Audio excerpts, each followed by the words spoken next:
series is important to us, not only as students, but our community as well, to grapple with some of these problems. I want to thank the Richard and Helen DeVos Foundation for providing an opportunity for Grand Valley to host these events. And a sincere thank you to Dr. Tomatis for starting the ethics colloquy and continuing to make them successful. We really appreciate that. He shepherds all of us. Make sure we do what we're supposed to. And I would also, if you could, whoever is able to, and the planning committee stand, because I know you've been here year after year, part of this, so if you're on the planning committee, please stand. And let's give everyone a round of applause.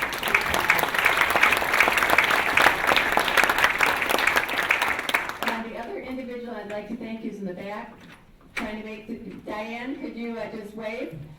She kind of takes care of the details, so we thank her for that.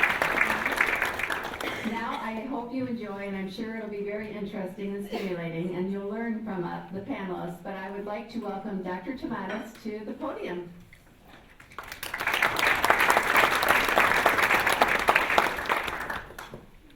Well, as customary, I have to do the housekeeping.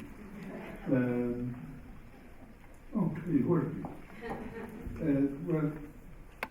One of the new things we have is that since the last colloquy, there is a series of 18,000 physicians that have access to this colloquy. We have today two great speakers, Dr. Yasmin Hurd and Dr. Kevin Hill, that you are going to hear from them very soon. And as Ms. Nickelkirk says, the Richard Helen DeVos that fund this has no disclosure. The format, as you will know, is that each one of the presenters is going to speak for 30 minutes. We are hoping that they keep the 30 minutes. And then Dr. Colin Waller will moderate the 1 hour period of question and answer. You have in your folders question cards. Please fill it as you are hearing the speaker and turn to the moderator in order that he can start preparing them later. In the both sides is Diane Dyster that you just met, Sarah Walker, and Sandy Leider that will collect and deliver them to Dr. Waller. When you raise your hand, our volunteers will come around with a portable microphone in the last 20 minutes. Please be clear, speak clearly, because this event is recorded and then it's published. And also, please make the question brief in order that somebody else has a chance. There are blue evaluation forms for the ones that are claiming CME. That is 2 hours on each event. When you will have another form to fill, is very brief, but we need your input to bring you other subjects that you would like to hear. Remember that when you circle number 1 is that you strongly disagree, and if you strongly agree is number 4. Some of us still keep making the reverse. The auditorium keeps a T-loop for the ones who have hearing aids and can hear directly to the ear. Please turn your telephone and everything that makes noise off. And we will take it to Dr. Colin Waller that is going to lead this session.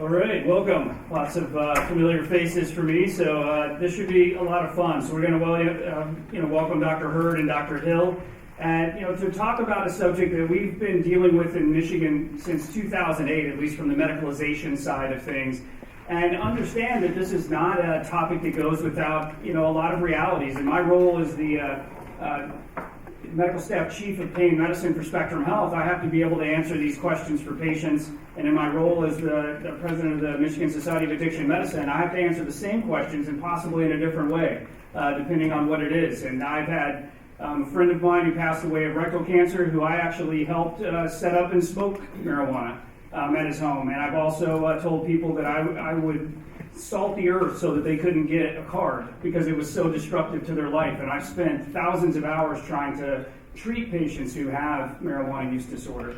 So understanding that we have these two sides of an argument and understanding where it has to live somewhere in the middle and how we build laws around it and understand the science is what we're going to learn about next. And so I would ask that you keep the comments to the very end when we're going to have 15 to 20 minutes to have live questions. Please write down your questions, and I will do my best to cohort those and ask the bigger picture ones so that we can have some overlapping answers.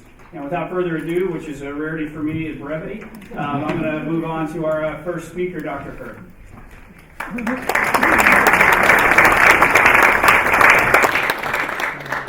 Thank you. It's a pleasure. It's a pleasure to be here, and already I'm enthused by the students, and I waving to them upstairs.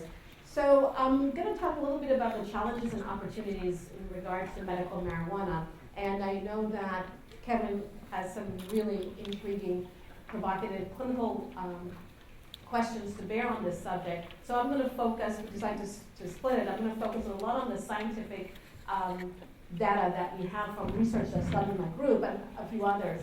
My disclosure is that a lot of the research I'm going to show you are from a really talented group of investigators in my team, both basic scientists and clinical researchers.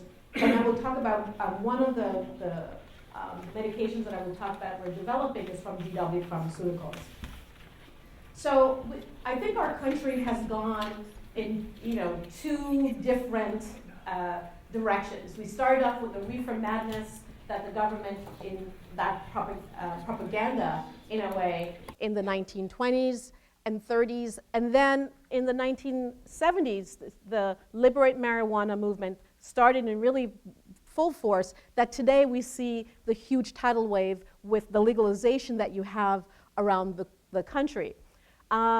This was I had it from last year, from 2015, that 23 states had medical marijuana, and it's still the same today. But there are a number of states that are currently voting on different aspects of that, so this number is definitely going to change, I think, in 2016. The other information on this slide is not for you to read. It's the symptoms that marijuana is said to treat. So you will have things of a number of pain disorders are on here, but you will also have writer's cramp. I think there was some menstruation cramp somewhere. You have some toenail disorder. I mean, the list is amazing. So if indeed marijuana can treat all of these symptoms, we absolutely have a miracle drug, and we should be, all of us, using it. So the question is, is it a miracle drug or not? That's what science is trying to figure out. So there was a cover article last year on our research in Time magazine, and they pointed out, that all this groundbreaking studies on these disorders, but I think that at the end of the day, they also realized that medical marijuana is outpacing the actual empirical evidence. And that is what I think that we need to talk about. So one of the challenges that we face with medical marijuana is that this is a phytocannabinoids in this plant. There's not just one cannabinoid in the plant. The plant contains over 400 chemicals, about 70 to 80 cannabinoids, and they have different degree of their pharmacological activity. And I'm not going to go into details about a lot of them. I'm going to emphasize perhaps two of them in particular. One, of course, is THC, which is the psychoactive component. Wait, I pointed to the wrong one. The THC, the psychoactive component that is associated with the reward. And there are other cannabinoids, such as cannabidiol, that a number of us are studying in other aspects of countering some of the negative effects that we see in substance use. The THC and the liberalization of marijuana, as per se, and the increase of marijuana in our society led to a few things. One, in the cannabis plant over the past decades, the THC concentration in the marijuana on the streets has increased dramatically. So the open line are the number of primary marijuana treatment admissions, the red line in terms of seizure potency, that seems to correlate to the amount of THC as increased in the plants. This is a very recent study that's done on the DEA captured marijuana plants and looking at THC and other cannabinoids actually in the plants from 1995. And you see again, over time, there is increase in the THC, and actually this slide doesn't show it, but the type of strain of marijuana that is smoked today is actually the Cincinilla strain that's growing in popularity as compared to another strain, and that the strain that's most common today has a much higher concentration of THC. One of the things that these marijuana plants on the street today have not only higher THC, they have lower concentrations of cannabidiol. This cannabidiol has been shown to be neuroprotective or protective for certain aspects, and I'll come back to that. So the fact that the plants on the street today have higher concentration of THC and lower concentration of cannabidiol is one of the reasons that people think, one, you're seeing more addictive related disorders and related psychiatric disorders and lower aspects of, well, I shouldn't say protection, I'm going to come back to it. So what is marijuana? As I said, it's made up of many cannabinoids. The two, for example, THC and cannabidiol, they both mediate their effects at cannabinoid receptors. They're called CB1 is the most prominent receptor in the brain. I'm going to show you that, and CB2. These cannabinoid receptors are all throughout our body. You have a lot of the cannabinoid receptors, that's type 1, CB1, in the brain, but it's also in the periphery. In addition, the CB2 receptors are highly expressed in the immune system. So, and for me as a neuroscientist, we study a lot of the cannabinoids for their actions on regulating neurotransmission. And the reason is that these cannabinoid receptors, like I said, particularly the CB1 receptor, is located at the synapse where neurons and cells speak to each other. So they play a very strong role in regulating synaptic communication, transmission, synaptic plasticity. So this is a picture of the cannabinoid receptor expressed throughout the human brain. And this is just, these are coronal sections, so if you take slices of the brain in this manner, and you look, you will see that the cannabinoid receptor is, like I said, throughout the brain. In fact, the cannabinoid receptor, the CB1 receptor, is the most abundant type of G protein receptor in our brain, the most abundant. And I can't, to me it's not because for smoking marijuana, it's for regulating this tight, it's regulating the synaptic transmission and communication between cells. So we have it in parts of the brain, and said this is the cortex, these groove-like areas, important for cognition. So is the hippocampus, this area right here, for memory. The very highly expressed area here is the cerebellum, motor coordination, and so on. So we know that it's really important for a number of functions in the brain. The cannabinoids, as I said, they work regulating the CB1 receptor, that's where they bind, but by doing that, they actually regulate our natural cannabinoid system. So basically, you know, THC, marijuana, the cannabinoids in there, they kind of trick the brain and the body in believing that they are our own endogenous cannabinoids, so the endocannabinoid system. But they do it at a very high level, so it's supraphysiological. So, as I said, the cannabinoid receptor that sits at the synapse that regulates transmission, how cells communicate, THC causes a much greater activation of these receptors and therefore really profoundly changes synaptic function. So that's just like an overview of cannabis, our endocannabinoid system, that cannabis kind of take over that role. And so why is it an issue? And it's an issue in terms of what the effects of marijuana are on the brain. As a neuroscientist, we look at acute effects, long-term effects of the drug. Obviously, for recreational use, people take it because it makes them feel good, this euphoric effect. It also has impact on your memory, so short-term memory acutely. There's difficulty in thinking and solving problems. However, long-term use leads to these sleep impairments that we see, especially as we were talking about before with, during the withdrawal state. We also know, as I said, the long-term effects of this, and for us, why we study it in terms of the effects on addiction, that people can become dependent, it changes mood and anxiety, and this classic amotivational syndrome that you see.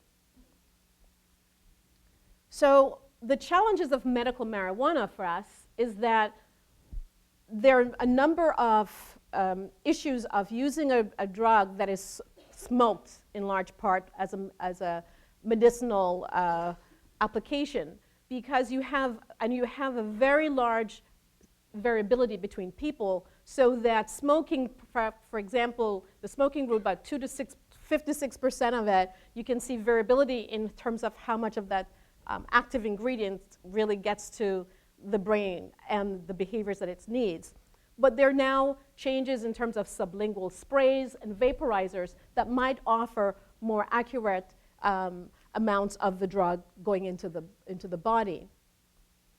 Another thing that's a challenge for medical marijuana is that it's very lipophilic. So it's taken up by tissue, for example, fat, it's released slowly. And so those also make it very difficult at times as well. When you're trying to study empirically whether a drug has medicinal value, you normally carry out clinical studies where you give one group of people the test medication, and another group perhaps placebo or another drug that you know the actions of. The one problem with cannabis, when you say, okay, smoke this, it's very tough to give a placebo. So there's often this placebo bias that many studies have found. So that's something, again, when you're trying to design your studies, how to think about in understanding how we can learn about medical marijuana. So these are some of the challenges from my perspective of the research that we do. We're looking at aspects of addiction, the influence on the developing brain. We study what's the impact of marijuana during prenatal, adolescent exposure, and beyond. And as I said, the psychiatric risk that we see, and just the general health risk, but I'll let Kevin talk more about that. So we know that marijuana is the substance that is most teens and adults are dependent on in the US. It's funny, people always say to me, but you can't become dependent on marijuana. And that is not true. Just the clinical definitions, the DSM, the diagnostic criteria that they, again, I'll let Dr. Hill go through it, but we know that a large percentage of the population is dependent. And dependency on marijuana, or people, probably not surprising for many drugs, the more frequent you use it, the more likely it is that you're going to become dependent. And these studies show that about 10% of the people who use cannabis become dependent, but it's 35% when they start using it, especially early during the development. So, as I said, our questions often are about the developing brain and the impact of THC. We know that the age of initiation of exposure to marijuana goes on to impact on who becomes dependent, and I said also the frequency. And they go on to become dependent not only on cannabis, but the studies have shown, like I said, the earlier you use, you're even more sensitive to becoming dependent on other drugs. And for us, we study opiates so, in that regard. These are just other studies from other investigators just showing that, again, frequency of use of marijuana, whether as you go up to daily use, it increases your chances of becoming cannabis dependent, but even with, say, in greater suicide risk in this particular study. This study is just showing that, again, the earlier cannabis use, the change in the thickness of the cortex, and especially when you have a genetic vulnerability associated with schizophrenia. So there are a number of things that tell us about, in human studies, that potentially developmental exposure to marijuana might make people more vulnerable. So we use animal models to really start to give us some insights into whether or not this is really true. Because human subjects, you can blame your parents, you can blame your friends, but the animals can't really do that. They can blame us because we're the ones giving them the drug. So we look at, I just showed you the studies that say that adolescent marijuana changes the cortical thickness, or does it really do that? We know that the prefrontal cortex is the last part of our brains to develop, and this part of the brain is really important for decision making, higher cognitive function.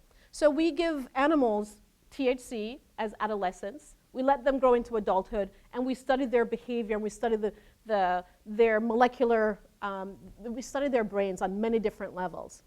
Just one study I'll show you, for example, we studied their prefrontal cortex. We actually studied the cells in the cortex that are important for, I shouldn't say, every cell is important for communication. Trying to define pyramidal neurons. But these are some of the prime cortex, cells in the cortex. And when you look at how the size of these cells in the prefrontal cortex, when they became young adults, there really was no difference in animals that had adolescent THC exposure. However, there was a difference in the complexity of the cells. So the complexity of the cells in the prefrontal cortex in the young adults who had adolescent exposure to marijuana, the black line is what your normal development should look like in this part of your pyramidal cells. The green line is showing the difference from that. And you can see that this is looking at how complex your pyramidal cells, the more complex, the more they're communicating. So you make these branches. And so they have fewer branches.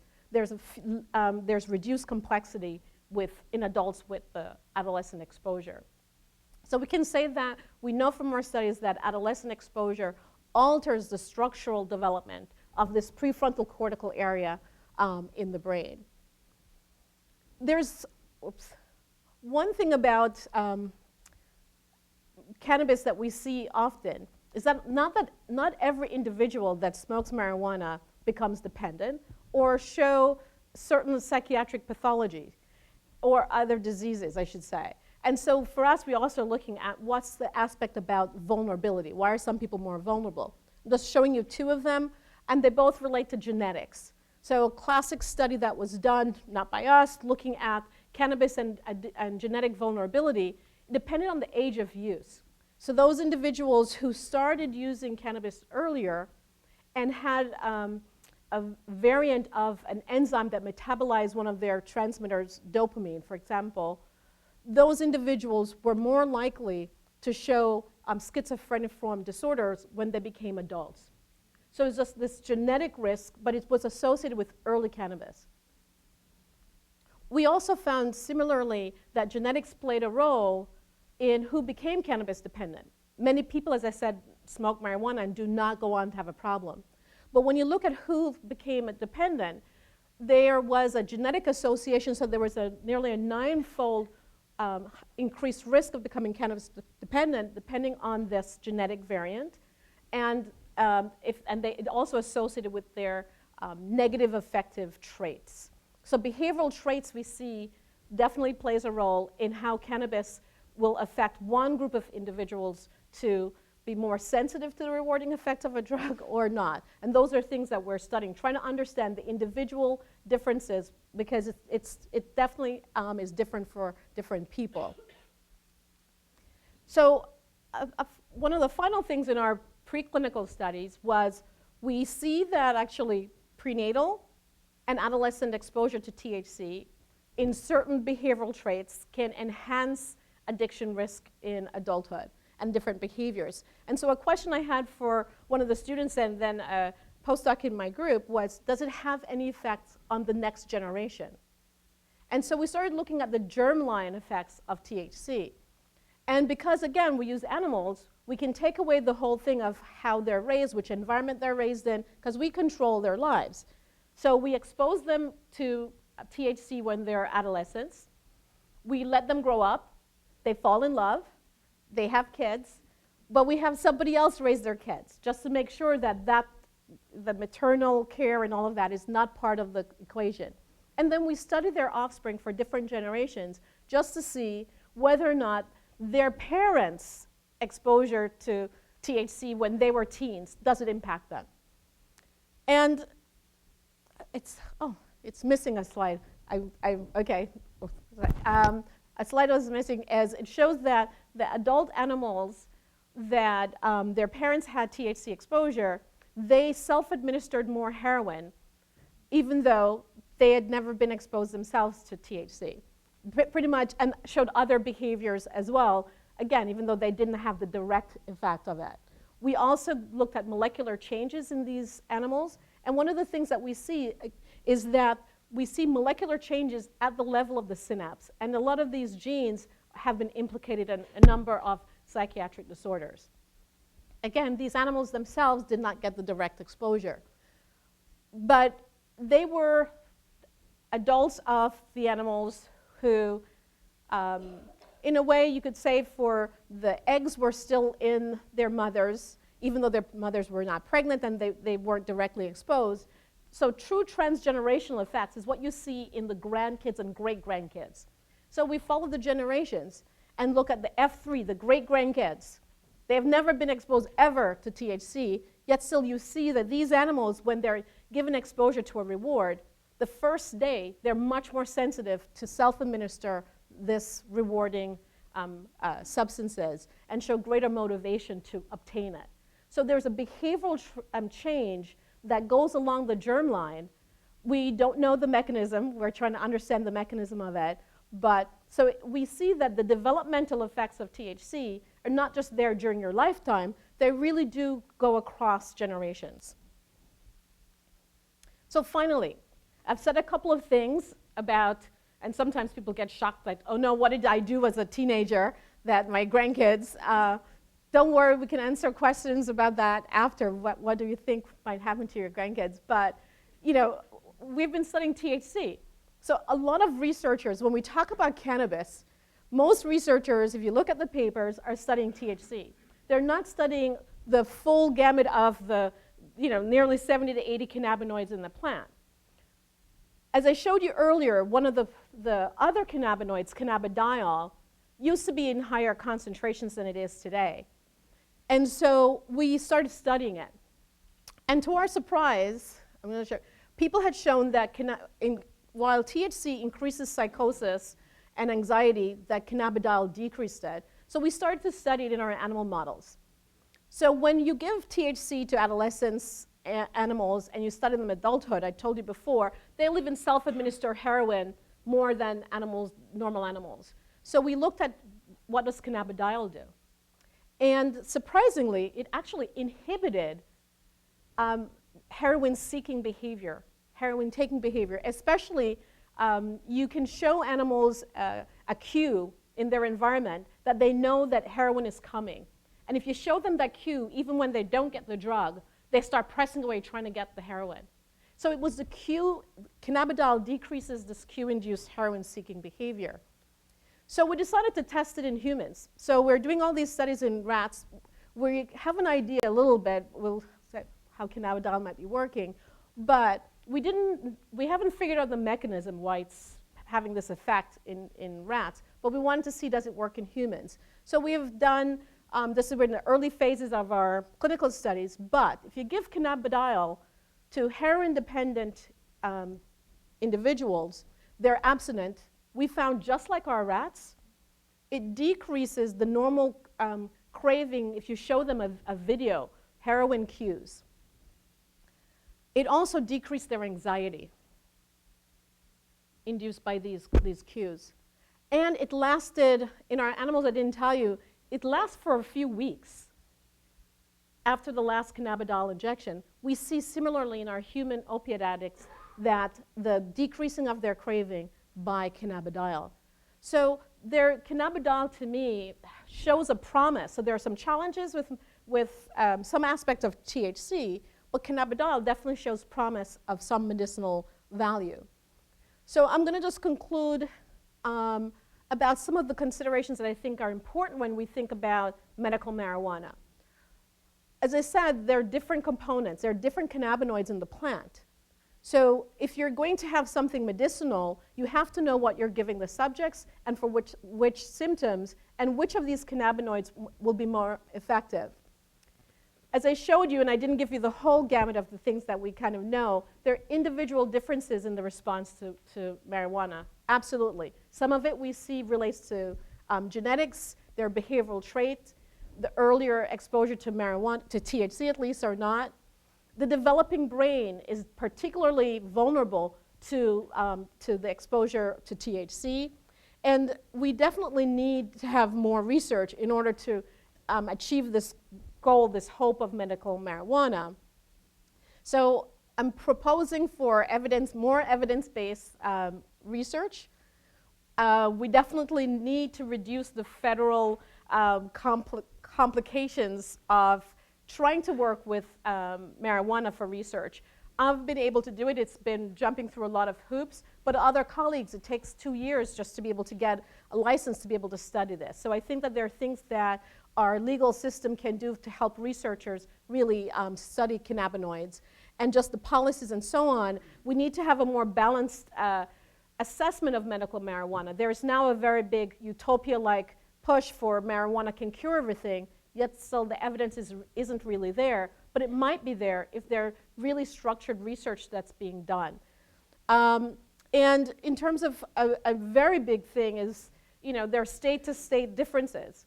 We need to have national policies for what are the uniform use of medical marijuana. I think having a state-to-state is going to be very challenging. I think as we as a country get to understand more the promise of certain cannabinoids or aspects of medical marijuana, we'll be able to really say, for this symptom, this, for that symptom, that. But to me, it's tough to have that on a state-to-state level. So with that, I will pass it over to Kevin. Thank you.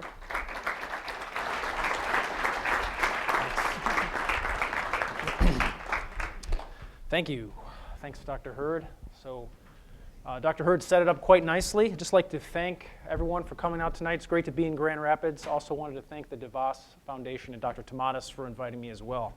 So we're going to cover a lot of ground in about 30 minutes or so. You've got my contact information there. I think we're going to cover most of, if not all, the questions that you have tonight. So if things do come up down the road, feel free to use me as a resource. You've got my website, my Twitter address. I think really that the Twitter address underscores sort of the mission in what I try to do in educating people, because as we'll hear tonight and also in other times when you hear about marijuana, the loudest voices in the debate are often ones that have political agendas. And I think at times both sides have been guilty of spinning the data, of distorting the evidence. And so what I try to do on Twitter and what we're going to try to do tonight is to really present things from an evidence-based perspective. Where are the answers? And so for medical marijuana, where's the evidence? Where are there conditions for which there are no evidence, right? And a lot of times the answers with marijuana aren't what we think, which is why, as Dr. Hurd pointed out, we need more research here, and it's critical. So there are things that we can do from a policy perspective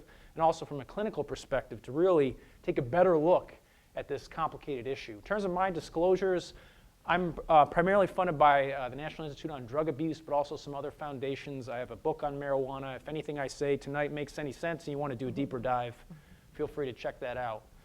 You have my bio in the packets. It's a lengthy bio. When I asked my mother to write that, I told her to keep it short.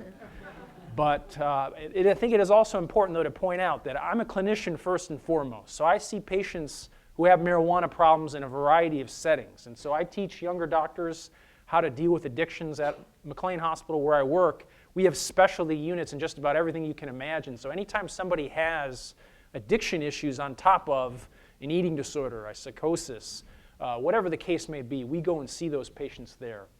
And as you may know, if you're a sports fan, you know that addiction issues are ubiquitous in sports. And so I have a modest athletic background, and so I still do a lot of work with some various teams and leagues in that area as well. The second bullet is really the focus of my work. I'm primarily, like I said, a funded researcher, and I have 3 clinical trials that are ongoing now, 2 of which are aimed at developing treatments for that subset of people who are addicted to marijuana. So as Dr. Hurd mentioned, most people who use marijuana don't become addicted. It's about 9% of adults, it's about 1 in 6 of young people. But the trick is, especially with young people, is if I have 6 15-year-old kids using marijuana, and only one of them will go on to develop addiction, I can't predict which one of those 6 it's going to be, which is why, as much as we're going to talk about policy and how to do these things the right way tonight, I think the message needs to be loud and clear, particularly with young people whose brains are developing, as Dr. Hurd talked about. So the message needs to be clear there. Marijuana use is a very high-risk proposition for those folks. And then the last bullet is really what we're doing here tonight, trying to bridge the gap. As I mentioned earlier, there's a lot of misinformation about marijuana, and we need to bridge that gap between what the science says and what public perception is. I think you probably have certain ideas about marijuana, what you may have heard or seen on TV. A lot of it's not true, unfortunately. And so I try to educate kids on this issue. I do a lot of work with the Boston Public Schools. We have an ambitious goal of getting in front of all 9th and 10th graders in the 33 Boston Public Schools. I'll be there tomorrow doing that. And then again, policymakers. So people that are actually making policy. We'll talk about what good policy could look like today. And so I try to do that in many states that are looking at these issues. Like Dr. Hurd mentioned, we've got 23 states in the district that have medical marijuana. We've got 4 states in the district that have legalized recreational marijuana. So this is a critical time where we really need to get the policies right. So clearly, when you think about policy in the United States, there's been a trend towards increased access. Not necessarily increased use, because use is going up regardless of the policies, and that's some of the surprising data that we've seen. But people want to have access to it. If you have a medical condition, you think cannabis may be helpful, you want to be able to get marijuana to treat that medical condition. If you feel like you should be able to use it recreationally, then you want to have the ability to do that without any type of legal ramifications. So that's where the trend has been. However, I think we need to look at the difference between ideas and implementation. So I have friends on both sides of all of these issues, and I think you can make great arguments, and we'll talk about the pros and cons of medical marijuana, and I'm sure in the Q&A we'll talk about legalization as well. So you can make strong arguments on either side of those issues. But what I think is less debatable is this idea that in the many states that have these policies, implementation has been poor. And that's being kind, okay? We'll talk about that and what we're talking about with poor policies. So let's look at the policies, and really there's 3 stages, and we'll look at them through the lens of my state, the Commonwealth of Massachusetts, because we've had the opportunity to really look at all 3. And so where most of these things start is with decriminalization. Decriminalization, the idea that small amounts of marijuana for personal use should be allowed, right? So I agree with that idea. But again, when we think about implementation, we see how Massachusetts is going awry. And again, no offense if there's politicians in the audience or people watching out online, the reality is these are very busy people. And when people are making policies and they say, well, these other states have decriminalization, they often look at what other people are, they're looking at other people's work. And so there's a lot of copying that goes on. And so what happens is, unfortunately, a lot of times these policies perpetuate major issues. So as you see here, this is an ounce of marijuana.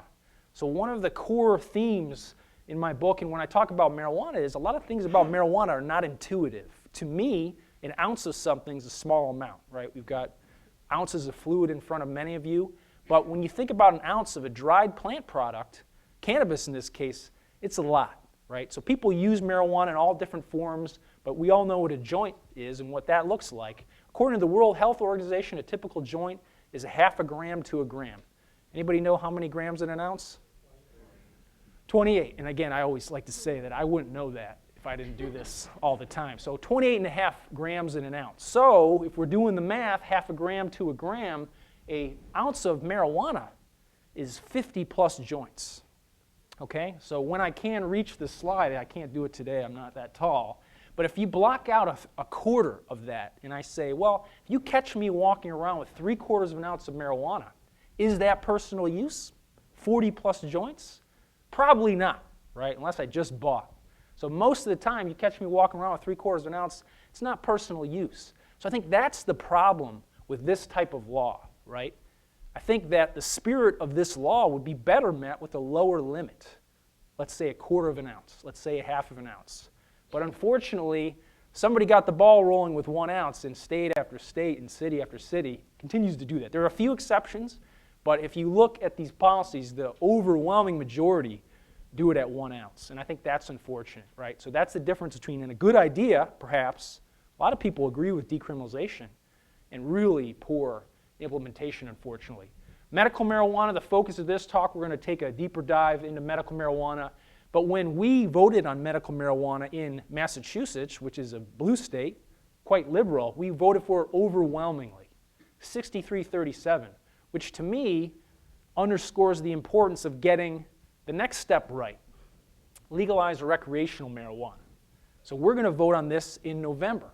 And so as I've been saying, in our state and states like ours, the real question is not whether or not a particular politician is in favor of legalization or not. The question is, particularly in states like mine, where you're probably going to have this, the real question is, if it gets voted in, what should the policy look like? And personally, I believe that you should be thinking about policies that give people what they want, because they're going to vote for this anyway, while mitigating risk, limiting the risks. And there are considerable risks here, clearly.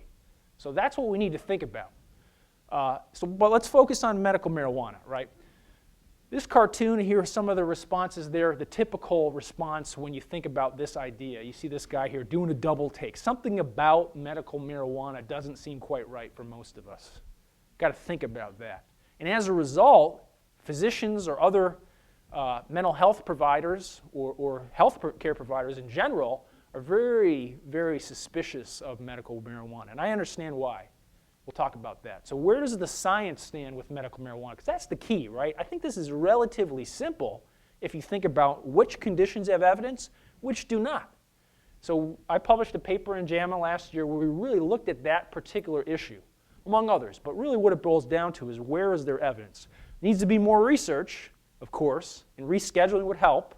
I don't think that's much of a debate. I think the idea that marijuana is a Schedule I substance, I don't agree with that idea, and we could talk about that further. But where does the evidence stand at this point? To think about this, we need to understand what's in place now. We have 2 FDA-approved cannabinoids. Dronabinol, Marinol, you may have heard of before. It's essentially just THC.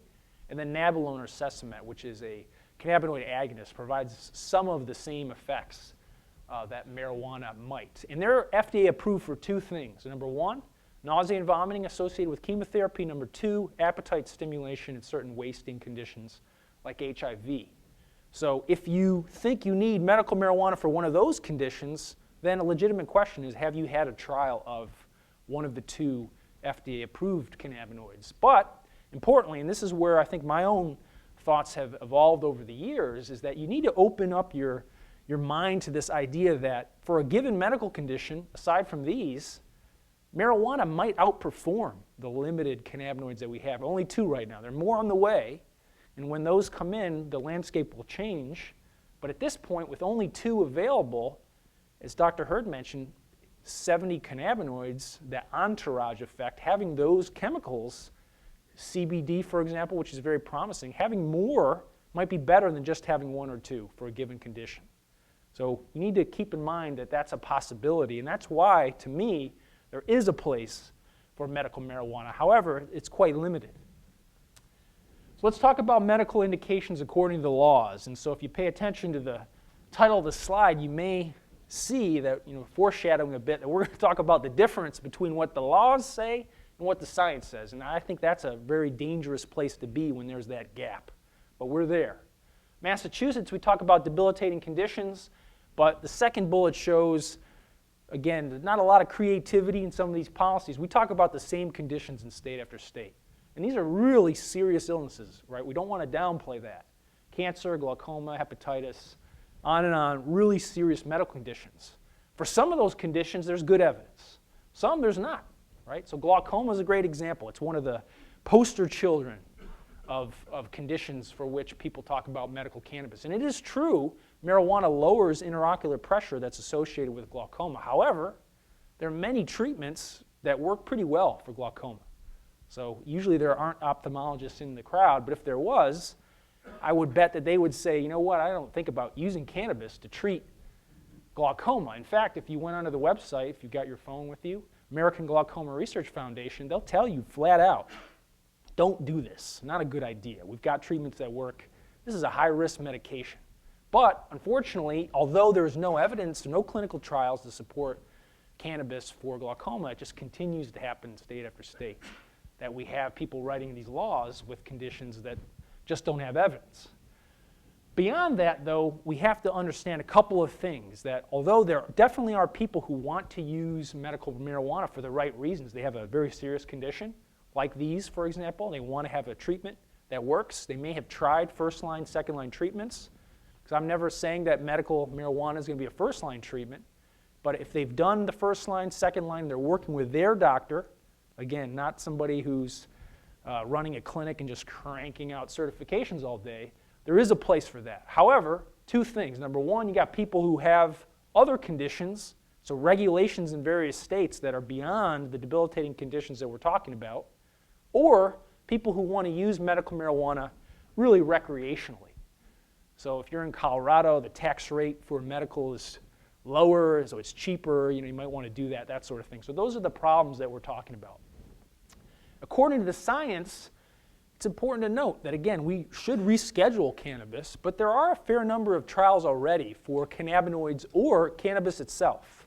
And then the other piece, which gets a little bit complex, is this idea that you have to get to a certain point to even have a clinical trial, right? So sometimes somebody might say, look, there's been no trial of cannabis for condition X. And that may be true, but there might have been trials of looking at cannabis in an animal model, let's say, that really showed no signal, no effect. And so good luck taking that kind of result and trying to get funding, right? I mean, think about it. Why would the government, where money's always tight, why would they give you millions of dollars to look at cannabis in a medical condition for which there's no preclinical work, there may not be human lab studies that show positive results? So again, I think there need to be more research on the topic, but they have been a considerable number of studies already. The second bullet here is really an important take-home point. This is where I think the evidence is best for medical marijuana, aside from the two FDA indications we talked about before. So three things: chronic pain, which is hard to measure, obviously, and I'm acknowledging that. Neuropathic pain, which is a burning sensation that people get in their nerves with certain neurologic conditions. And then spasticity associated with multiple sclerosis. So when I say good evidence, I'm talking about multiple positive randomized controlled trials in humans, thinking about what you would need to get an FDA indication. So as a psychiatrist, I know that you don't need a raft of evidence to get an FDA indication. So we have plenty of medicines, I don't want to name them, but they don't really have great evidence, and they still got FDA indications. So there are new cannabinoids that are on the way, and I think within the next 3 to 5 years, we'll have at least one, probably more, for one or more of these conditions, because these conditions have multiple positive RCTs, randomized controlled trials, 6 for chronic pain, about 300 patients, the same is true for neuropathic pain. Then spasticity with MS, 12 trials, over 1,000 patients. That's pretty good evidence in my view. Importantly, though, beyond that, the data either doesn't exist or it's negative. So that kind of muddies the water a bit when thinking about these laws.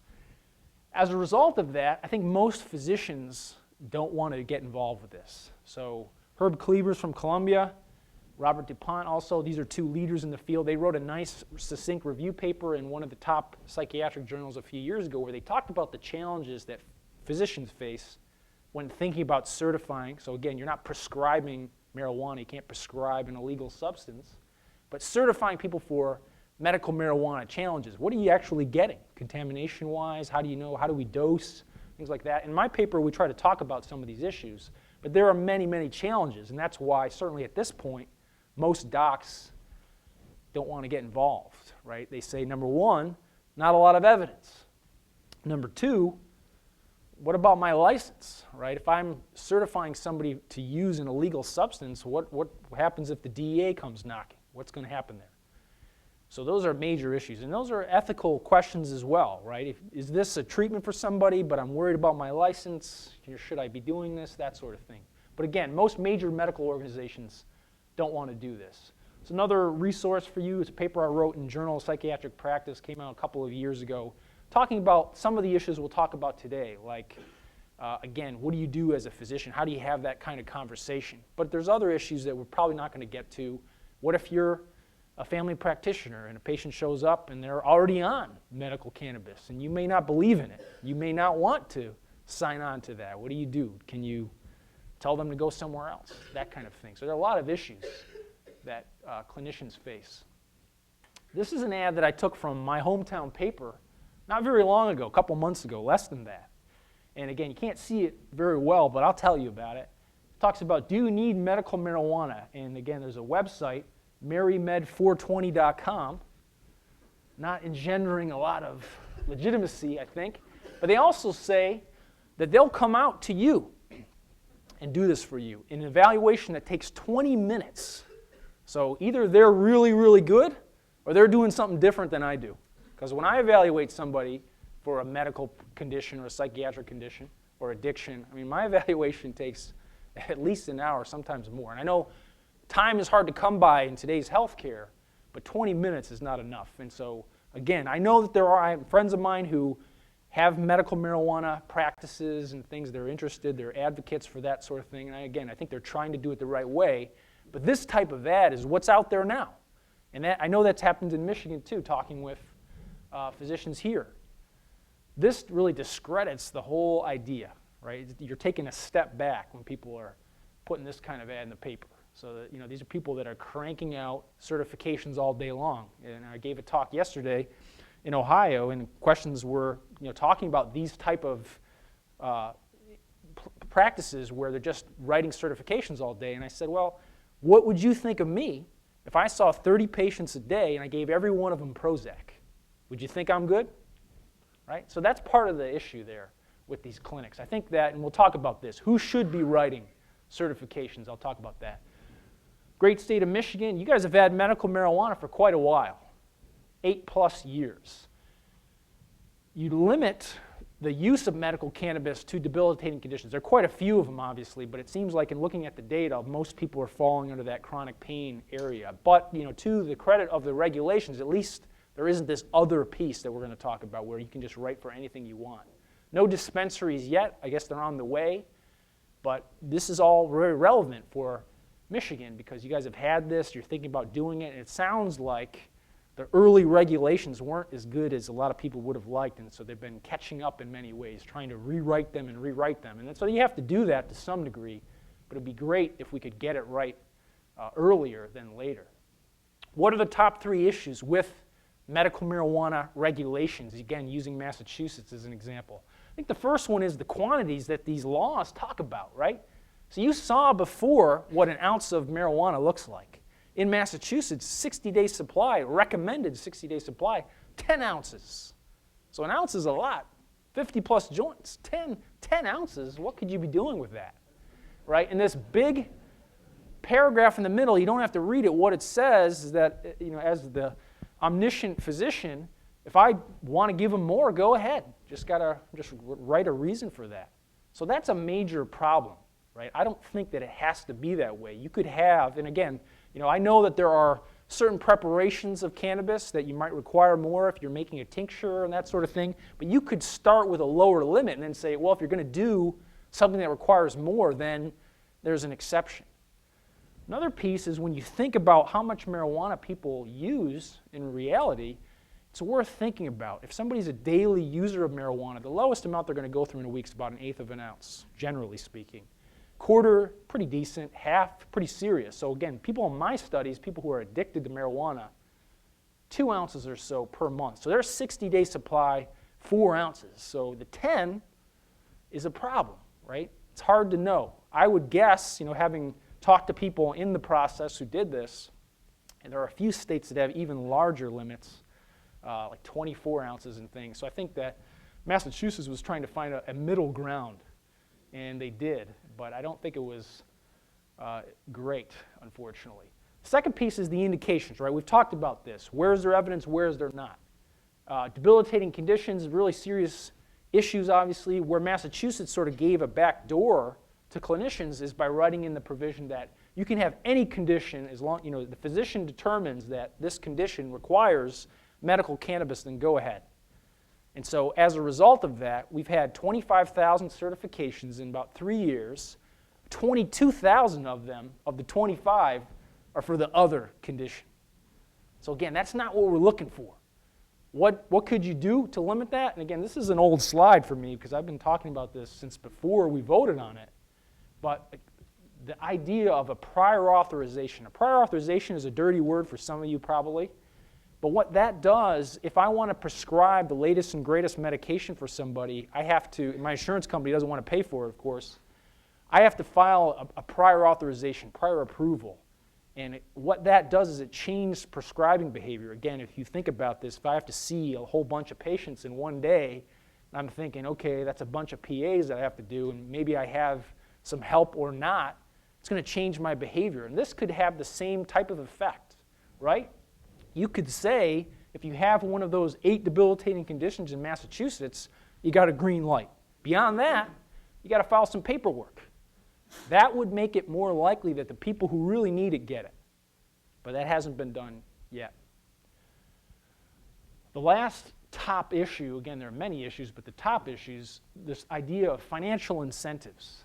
So in Massachusetts, we have 6 dispensaries 3 years in. So not a lot. But even with dispensaries, people who don't have a lot of money, who are living around the poverty line, in our state, the Medicaid patients on Mass Health, they have a hardship criteria where they can grow their own. And so when you think about that, what are the consequences there? So let's take a look at this. Again, this used to be a hypothetical scenario, but it's not anymore because we've had medical marijuana in Massachusetts for 3 years. Mr. A is a patient who is on Mass Health. He gets a card to treat migraines, already uses a quarter a week, 2 ounces per 60 days. But again, a typical high-grade ounce of marijuana goes for $300-400 typically. So if you're somebody that doesn't have access to a lot of money, but now you have a chance to use all that you're going to use, 2 ounces, and then sell another 8 ounces, right? You can see what's going to happen. And it is happening in our state and other states too. So now you're actually increasing the black market in some ways. You're allowing some people to get in. They say, look, if I have this opportunity to make some money, I'm going to do it. So that's an unfortunate consequence of laws that might have been written a little better. In terms of ethical challenges, beyond which we've already talked about, there are many questions. Are our patients good candidates for medical marijuana? Right? So there's the issue of what you believe about it. You may not agree with it at all, but then beyond that, are your patients really good candidates? Psychiatric patients, probably not good candidates, right? We didn't talk about any mental health issues for which there's data. There are some that people talk about. We could talk about PTSD, for example, another condition like glaucoma that continues to show up in state after state, but there's no evidence to support the use of medical cannabis for it. Ultimately, cannabidiol seems like a good candidate. So there are pieces of marijuana, certain cannabinoids that may be helpful for anxiety disorders like PTSD, but at this point, at this stage, a paper came out last year, 2015, by a group at Yale, over 1,000 VA patients that have PTSD, worsening PTSD symptoms, worsening functional outcomes. So not a lot of data there. And again, I think you should have the data before thousands of people start using any medication, let alone cannabis. So to me, again, the right way to do this is to have the person treating the debilitating condition write that certification.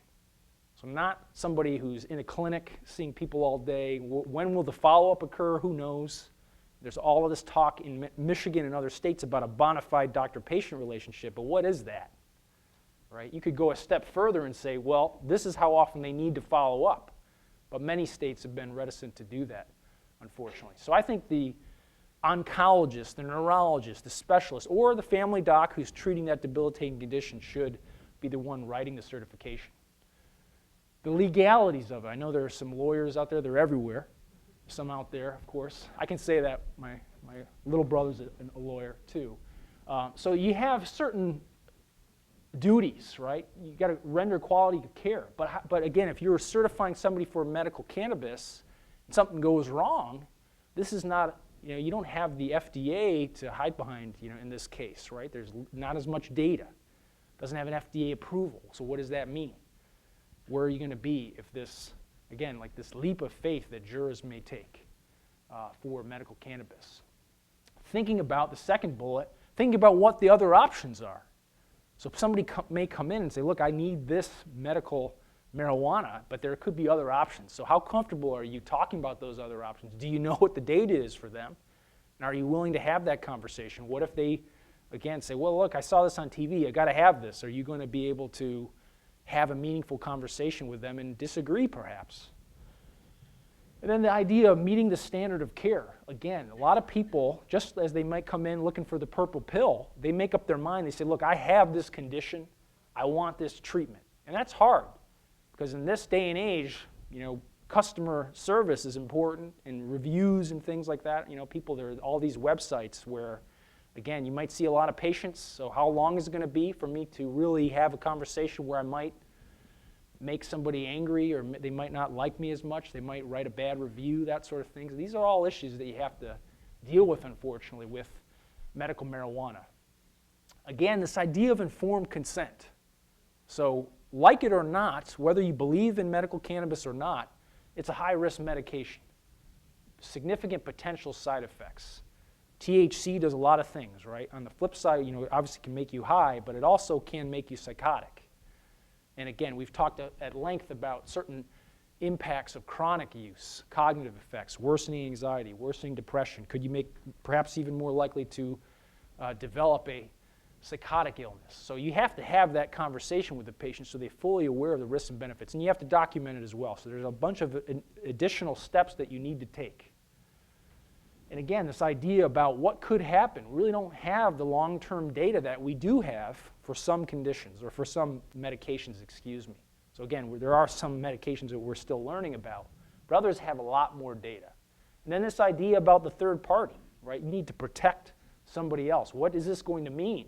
Somebody's using this, I'm saying, okay, you should use this medication, but are they going to be able to drive like they should be able to drive? What is it going to mean for them taking care of their children, that sort of thing? So there are a lot of issues here, and you don't have the firm legal standing or the scientific standing that you would like to have when you're taking these risks. Do you have a duty to report as a doctor, as a healthcare professional? Should you tell somebody about these medical marijuana mills that take place? Somebody shows up and sits in a hotel room and writes certifications, or they're going out like this Mary Med 420. No duty to report there, but maybe you should. It's hard to know. Again, if you do that, you're legally protected. So again, these legal questions that physicians often have to face. Do you have to tell employers, third parties about people's use? No, you don't at this point. So I think to sum up the legal piece for physicians, I always want to point out that with the data and again the legal piece, most doctors don't want to do it.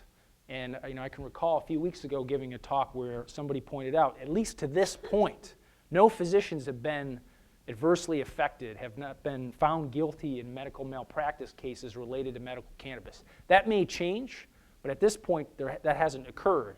But that said, there still is a lot of hesitancy, I would say, among physicians getting involved. What does a legitimate medical marijuana certification look like? Like I said earlier, a comprehensive evaluation. So not just talking about medical marijuana and this condition. What else is going on? Are there psychosocial stressors? Are there conditions for which marijuana might adversely affect? Again, depression, anxiety, etc., addiction, things like that. I do believe that the doctor treating the debilitating condition should be the one doing it. Ultimately, the core of this, the best way to do it, revolves around a really good risk-benefit discussion. So again, I'm not saying because this has significant side effects that you don't use it.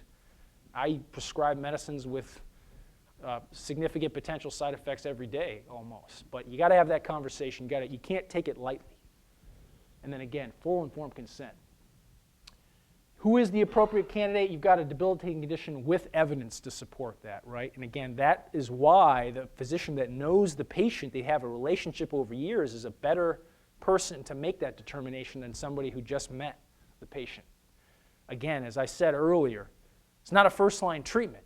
but it can be a second-line treatment or a third-line treatment. But that's a conversation that you have. If you exhaust opportunities or other options, yeah, you can get to a place if you're treating pain where it might make sense. In certain indications, if we're talking about nausea, let's say, if we're talking about appetite stimulation, you might need trials of the 2 cannabinoids that we talked about earlier. Ideally, you're not going to have another psychiatric condition, an axis 1 condition, like depression, anxiety, ADHD. And of course, you have to be in a state that has this. So to start wrapping it up, I think unfortunately we're in this place where the policy is ahead of the science in many states. That's kind of a dangerous spot to be in. We're doing work, we're making progress, we're thinking about policy, how to do it better, how to underline this with better science, but states don't really seem to care about that. People want what they want, and they want it yesterday. So that's why we're in these predicaments where people are going to vote on it in states like Massachusetts. We're going to vote on legalization. I think you can do all of these policies. I think you can do medical marijuana well. I think you can do legalization well. But I think you got to start thinking about it now. And I think, unfortunately, voting it in and then trying to correct things later is a problem. Another problem that occurs is when advocates on either side write the laws. Okay? And we're having a similar situation in Massachusetts now where we're going to vote on a legalization ballot initiative written by pro-marijuana advocates. I think it's pretty weak. I think there are key weaknesses there. And I do think we're going to say yes to it. And then the onus is on the legislature, which to this point has not wanted to get involved. It's up to them to correct everything, make it good. And that's a position I'd rather not be in, given the failures that we've had in Massachusetts and other states with other marijuana policy. Ultimately, from a clinical perspective, we need sound clinical judgment. That's what it boils down to. If medical marijuana is available, you need to be a good doctor. You need to be a good healthcare professional, take a good history, think about risk benefits, have that conversation, have it be a two-way process. I do think that this has the potential to help a lot of patients, and again, as more research is done, as we figure out what those 70 cannabinoids do, again, I think the landscape will in fact change. So it's a critical period. The trends are ominous. Monitoring the Future is a key survey that I like to talk about when doing these kind of talks, and what it shows, among 12th graders, use of marijuana is different than the use of any other substance at this point. It's slightly increasing. So if we were to plot alcohol use, it's flatlining. As I like to say, alcohol is as dangerous as ever. Nicotine sharply declining. Nobody wants to use or smoke cigarettes these days. Everybody knows it's bad for you, right? But as the use of marijuana is gradually increasing among 12th graders, perception of risk is sharply declining. And a lot of people have different ideas about that, and some people disagree with me. Some people say it's solely because of these policies, and I don't think that's true. But I also think that we really don't do a very good job of educating people about marijuana, particularly kids, which is why this kind of night is so important. So the trends are ominous. It's hard not to imagine that things aren't going to get worse before they get better unless we really do a better job of talking about this in a productive way. Physicians, healthcare professionals are really at a position where they can affect a lot of people very positively by having conversations with patients. If somebody comes into me, and I may not think that medical cannabis is good for them, but having that conversation might get them into treatment for some other condition that they wouldn't otherwise get into treatment for, right? So that's a great opportunity. How we respond as a society to medical marijuana can have a great impact upon how this is actually going to be implemented and how effective it can be.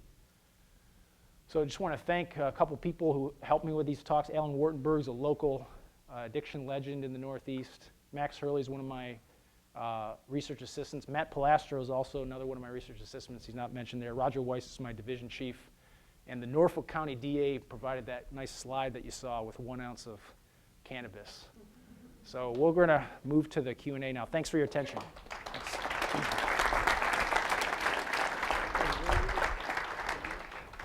All right, if you guys could have a seat up here for me. Great. Very interesting.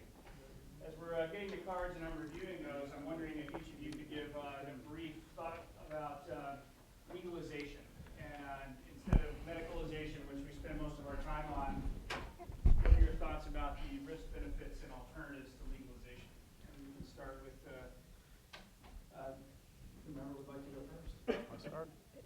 I'll let you finish up since you just. Okay, yeah. so legalization of recreational use of marijuana. Again, to me, this is a far more complex issue. I think you can make great arguments either way.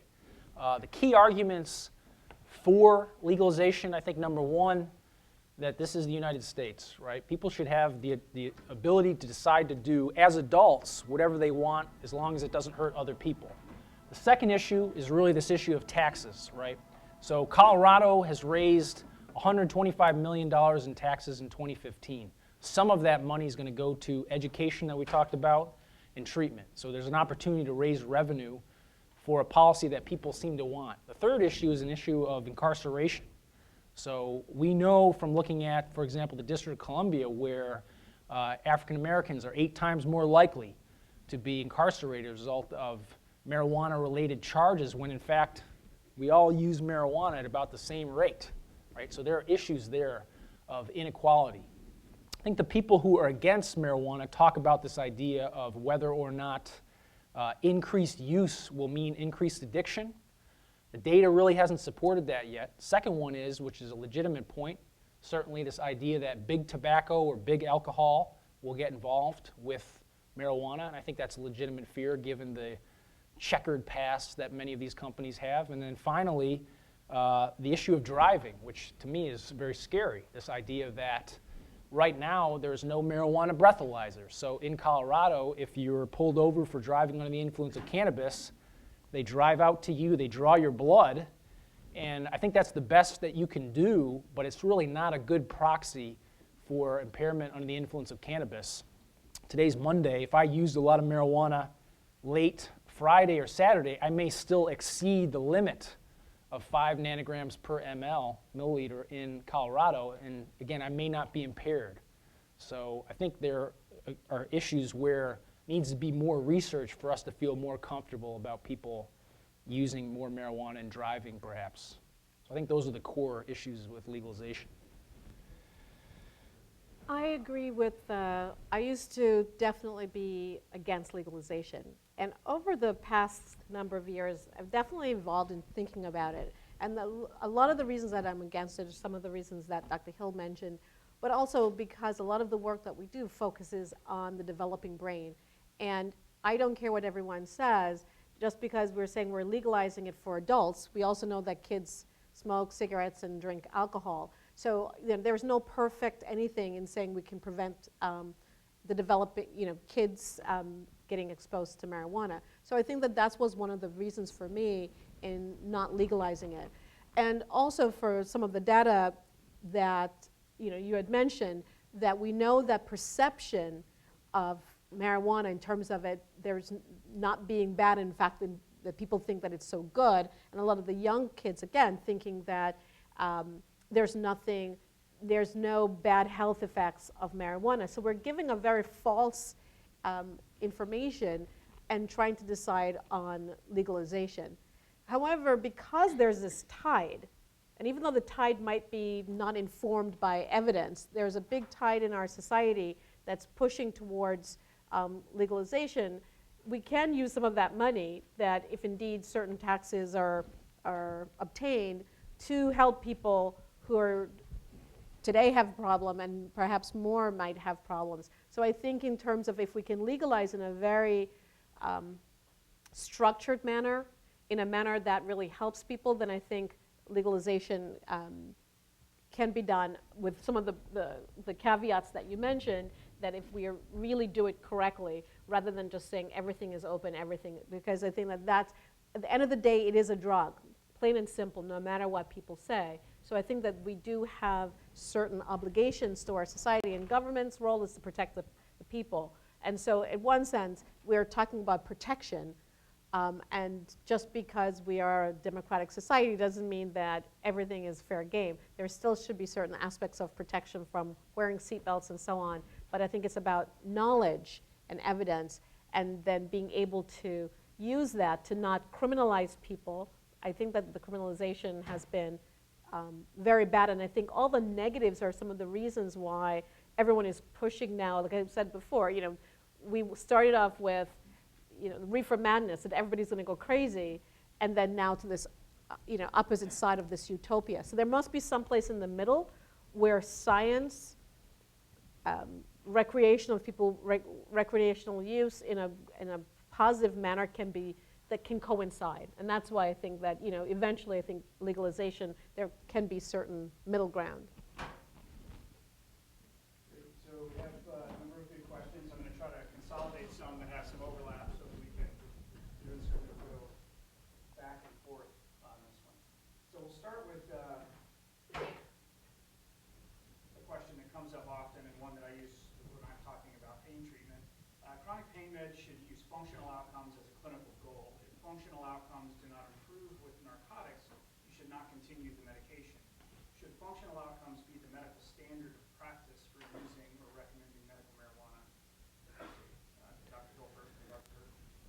I like that idea. I think that's where we're going. We talked about the positive randomized controlled trials for chronic pain, and I think that anybody that reads those trials or treats patients like Dr. Waller does knows that it's really hard to measure the indices for effective treatment for chronic pain. But I think functional outcomes is a good place to go. I do think, importantly, though, to do those kind of trials, that gets back to the issue of how many regulatory hoops there are to jump through. And again, I think it makes the point that we need to reschedule cannabis. Just to put a fine point on that, when you talk about a Schedule I substance, it really means two things. Number one, that it's addictive, and this is, but the second piece is that it has absolutely no medical value. And I don't think that's a case that can be cogently made at this point. You also need to think about the two cannabinoids that we talked about earlier that are FDA approved are dronabinol is Schedule 3 and nabilone Schedule 2. I mean, even cocaine Schedule 2. So I think that rescheduling marijuana, which is favored by some of the presidential candidates, would be a big step. And the next one would be the overlap, talking about the movement of this genetic information from generation to generation. And I'm wondering, a couple of the questions were, could you expand on how you believe, that, and I think their question is this an epigenetic phenomenon versus a direct genetic, manipulation? Be as sciencey as you want. I know I was very sciencey, and I actually didn't talk so much about the epigenetics. So our research shows that it's an epigenetic phenomenon. So genetics, you inherit your DNA sequence from your parents, and epigenetics are the things that happen to you during your lifetime that will change whether or not your DNA is open or closed. And when it's open or closed over certain genes, that gene will be either turned on when it's open or turned off when it's closed in a simplified manner. And so what happens to us, as I said, during our lifetime, we thought that, sperm and an egg, when you pass on things in your lifetime gets erased. And you only pass on your DNA sequence. But we know now that that's not true, not only for marijuana. I think that this is, you see this even in the famine in Europe. You saw things on their grandkids for the people who went through this famine. So we knew that environment could pass through generations. Because it's epigenetic, I'm actually hopeful. And I'm hopeful in the sense of it's giving us some insights into even how we can develop novel treatments for anxiety, addiction, some of the behaviors that we see in the animals that across the generations. Because you can change the genetic sequence that you inherit from your parents, but you can change the epigenetic status of your genes. And a lot of medications are being developed now. Yes, a lot of them in cancer. But we're seeing that we're trying to use some of them in psychiatry-related research. And we're definitely hopeful that some of these will be beneficial. So one of the things we saw from our animals, like I said, it's epigenetic. And the changes that we saw were in methylation of the DNA. And what that means is a lot of women, especially from a certain socioeconomic group, you take prenatal vitamins that have folate. And that actually normalizes certain methylation. It's important for methylation status. So perhaps humans are already normalizing certain negative epigenetic conditions that might have been transmitted to their kids. So perhaps, as I said, because it's epigenetic, we know we can reverse it. We just have trying to figure out how. So the genetics would be much tougher. We know that there's genetic vulnerability to certain, like I said before, why certain people, when they use marijuana, they may show greater anxiety, absolutely traits and become dependent much quicker. And that definitely we see relates a lot to genetics. But epigenetics also plays a role. Thank you. So, Dr. Hill, this is an interesting one. I've not heard of many instances of physicians having the ability to revoke or overwrite the recommendations of a, quote, marijuana doc, even in the face of an addiction. Is there a reluctance to counter another doctor's opinion, or is this something that could be addressed in policy? Well, I think the second part is a little easier to answer. There always is a reluctance to counter another doc's opinion. I think that there's some deference played. There's questions about, is this person more knowledgeable in a certain area than I? Do they know the patient better than I? But I would say this, that the first piece is an issue that really is prominent in many states right now, this idea that, again, like I mentioned, many physicians don't believe in it, and yet many patients show up on their panel, in their office, already on medical cannabis. So what do you do? The best way to go about it, again, is to have a conversation with your patient about it. Does this make sense for you? What are treatments that you think might make better sense? And I do think there are times when, if you have those kind of conversations and you really feel strongly that medical cannabis is not a good idea in that patient, I think it's okay to have a conversation where possible about the fit. This is something that I talk about with my residents all the time, that this may not be a good fit. You might be better served getting your care elsewhere if I really feel strongly that medical cannabis will be something that's harmful to you. So again, I think ultimately those are very, very real challenges, but I would like to believe that they can be addressed in the office between the doctor and the patient rather than going outside and talking with other docs about it, which I think is important. I mean, ideally, and again, that's another issue with these kind of clinics, is that it's standard practice for me to be in touch with other doctors who are treating my patients, and yet what I've found is that people who are in as patients in these clinics, those doctors really don't do a great job of talking with other docs about the overall treatment plan. Well, I think one of the problems we have here is the last two docs I've tried to find with my patients were in some random white van in a parking lot of a gas station. So for like 1 hour in a day that they've put in a paper. So sometimes coordination of care is definitely difficult in this world. So I think this is a bigger one that we'll kind of finish with. But the one that came up a number of times was a discussion about the CBD versus THC argument. And with the raising of the THC, a couple of components showed up in some questions. So one is, does the increase in the THC affect the outcome of what CBD does to the brain, or vice versa, meaning if you have higher CBD, does it make THC safer? And then the other one was, how extensive is the breeding requirement in order to get that? Because a lot of the arguments are that this is a very natural substance, and I'm sensing it's not based on the breeding habits that we're finding at this point. So I mean, it's always funny to me when people say, but marijuana is organic, it's natural. But everything on the streets today, they are grown and they were very much specific to increasing THC to increase that high.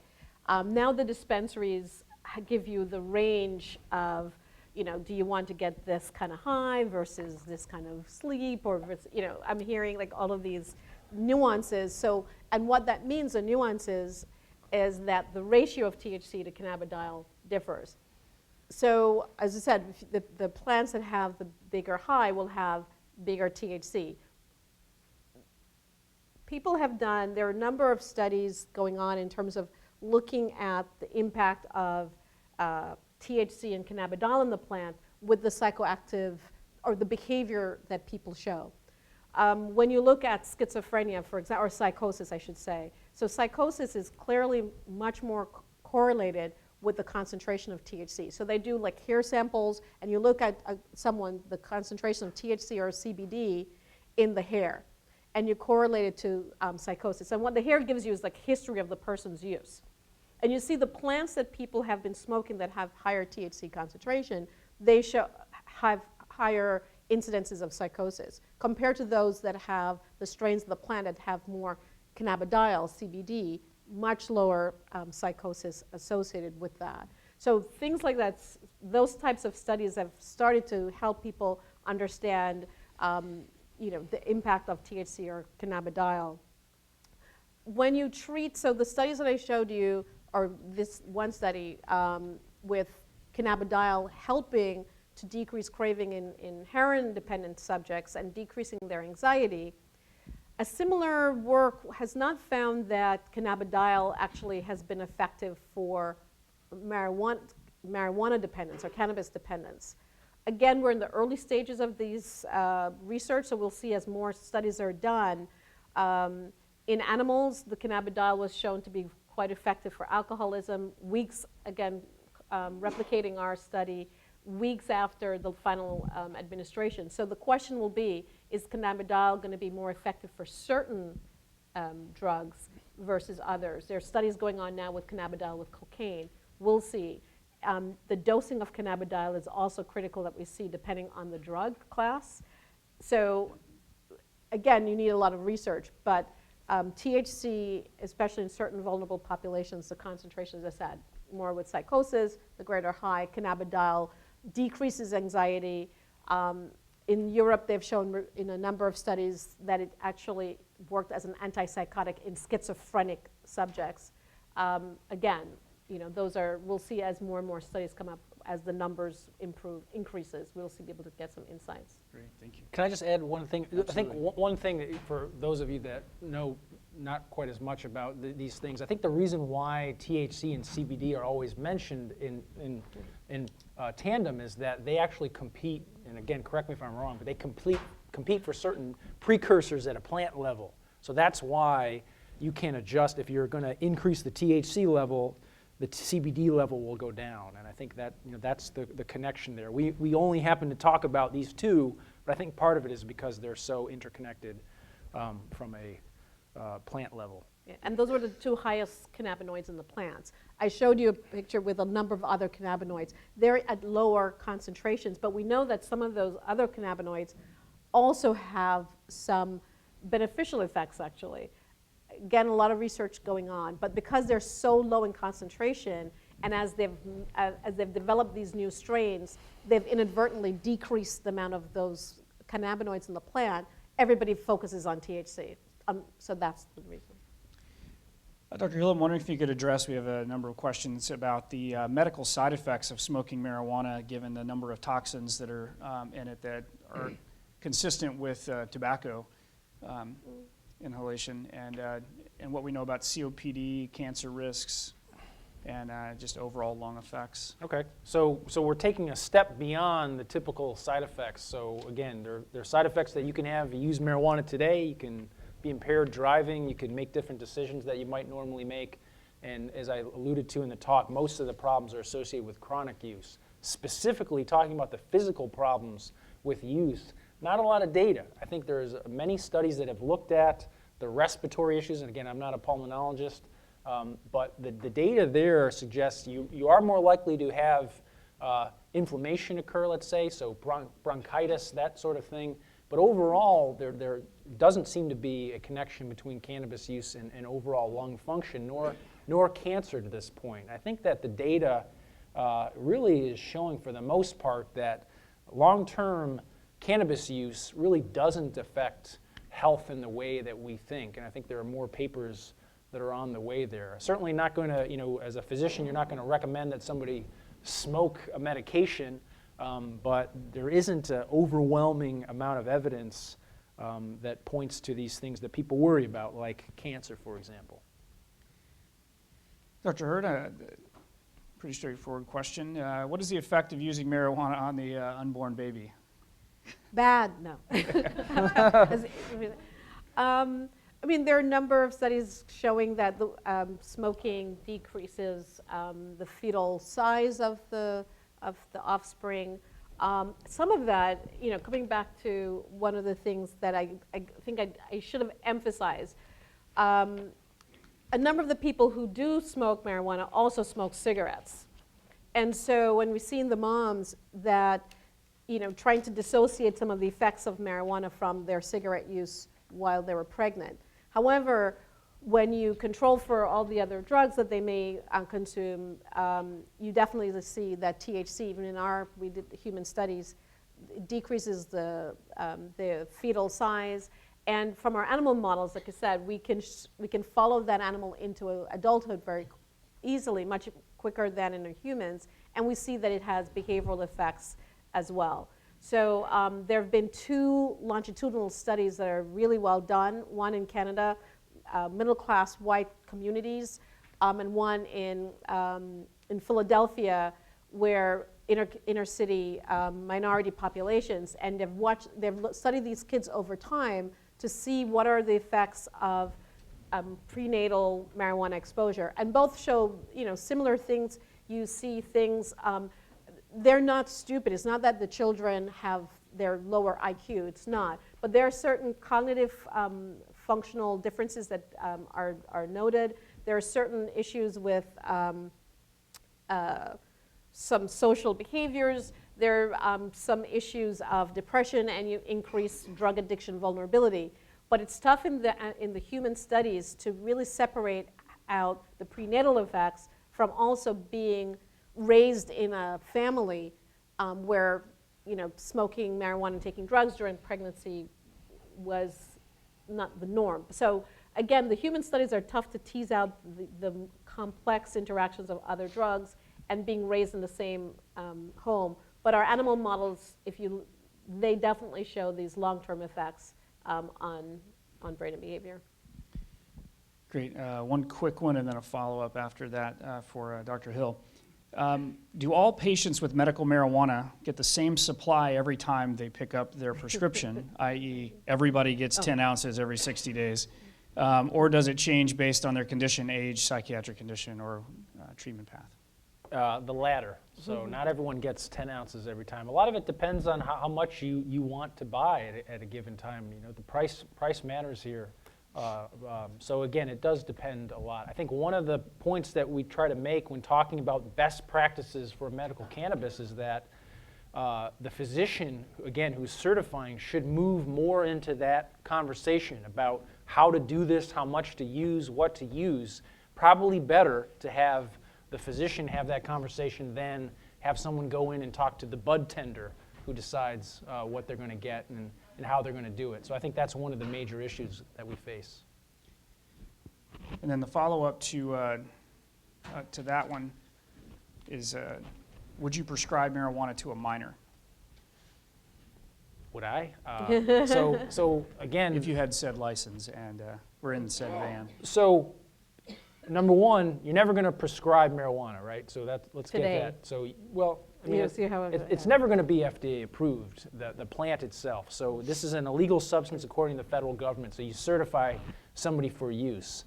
But yeah, people do write certifications for minors, and it really depends upon the medical condition. I think it's important. We really didn't talk about it today yet, but again, thinking about cannabis and CBD in particular, there studies that were being publicized today where very positive phase 2 trials and moving into phase 3 looking at cannabidiol for kids that have Dravet syndrome, which is a form of seizure disorder where they have multiple seizures. So I was talking with somebody about this last week. If you're a parent and your child is having multiple seizures a day and they're not functioning well and you're working with your neurologist and you've tried everything else, I mean, there definitely can be a place where it makes sense given the fact that we only have these 2 cannabinoids and neither of them have CBD. So I think there can be a place there, but it is obviously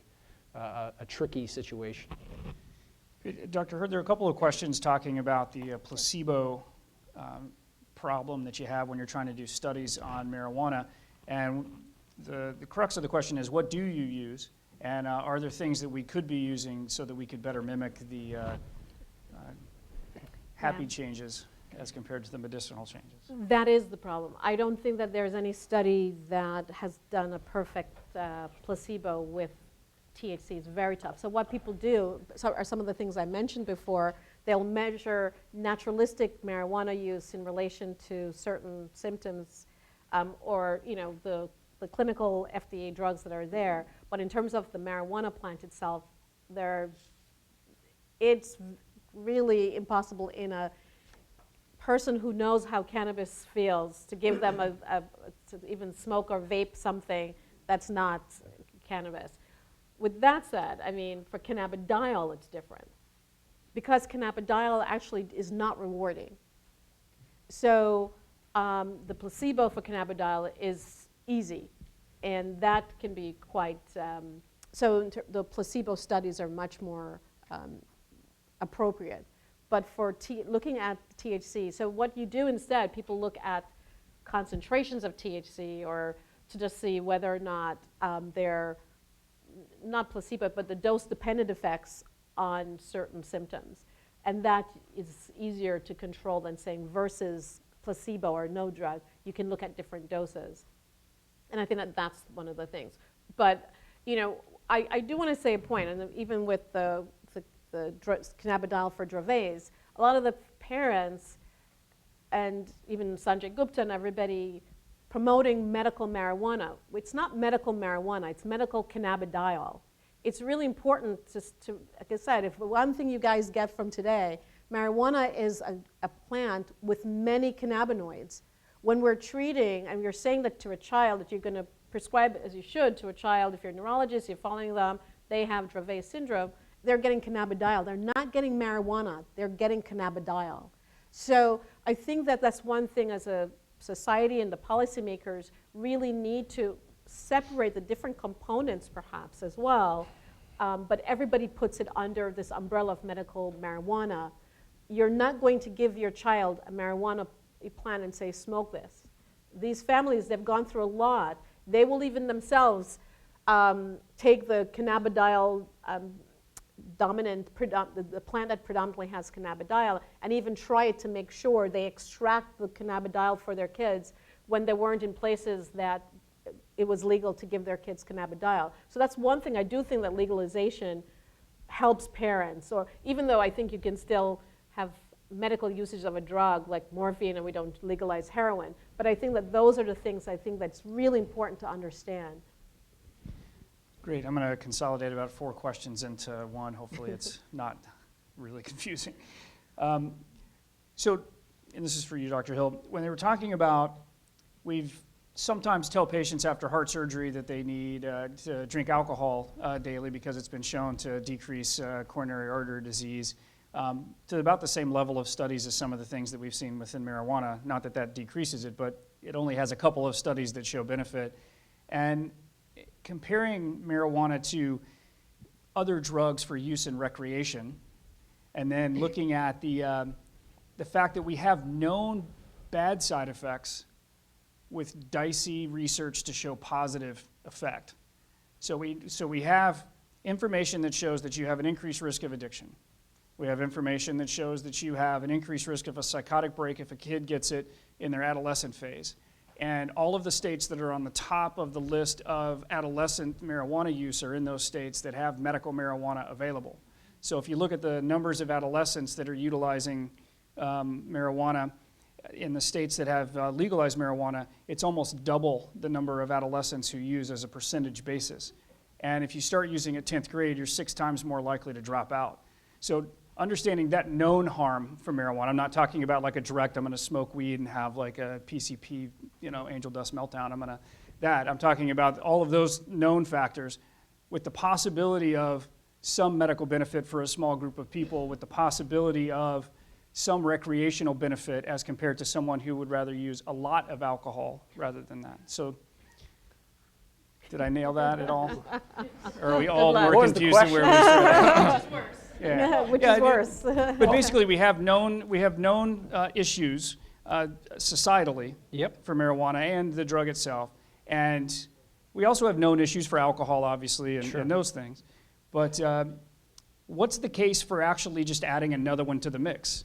If we don't have great medical data, and we know that these other ones we spend most of our life trying to fix. So a couple ways I like to think about this. The first one is comparing marijuana to these other drugs, alcohol, for example. I like the comparison between marijuana and alcohol. I think it's a good one. The reality is most people who use both of these substances don't develop addiction. Right? As much as we're talking about the negative effects today, most people who use both don't develop addiction. The main difference between the two as a society is that we recognize that alcohol is dangerous. Right? We always talk about ways to limit risks with alcohol. Designated driver is a great example. We don't do that with cannabis, and we should. Right? We've got 22 million Americans using marijuana in the last year, so we need to talk about the risks. However, I do think it's important to point out when you think about, I like to think about a continuum here, marijuana, alcohol, opioids, okay? So marijuana, again, there are many problems with it, but on the whole, probably not as bad as alcohol. And so the president said that. He could have said it probably a little bit better than he did, but in all essence, I mean, he's right. It's not as bad as alcohol is. Similarly, alcohol, probably not as bad as opioids, right? People are dying every day from opioid overdoses. I think the piece that we don't focus on is this idea that, you know, marijuana may not be as bad as these other two substances, but it doesn't mean that it's not dangerous, right? It's still dangerous, but probably not as bad as these other two substances. I think the first piece that you talked about, talking about legalizing another substance, really gets into one of the great controversies here. And again, I think this is where number one, a lot of the evidence isn't what we thought, and then number two, you need to be open, I think, to the evidence. And so when we think about when we plot marijuana use in the country, in states that have these policies and states that don't, everyone's use is going up, okay? So before the policies, everyone's use is going up.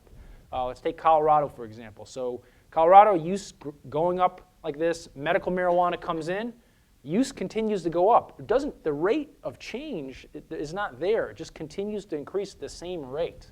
And then when they legalized marijuana, there was no difference there either.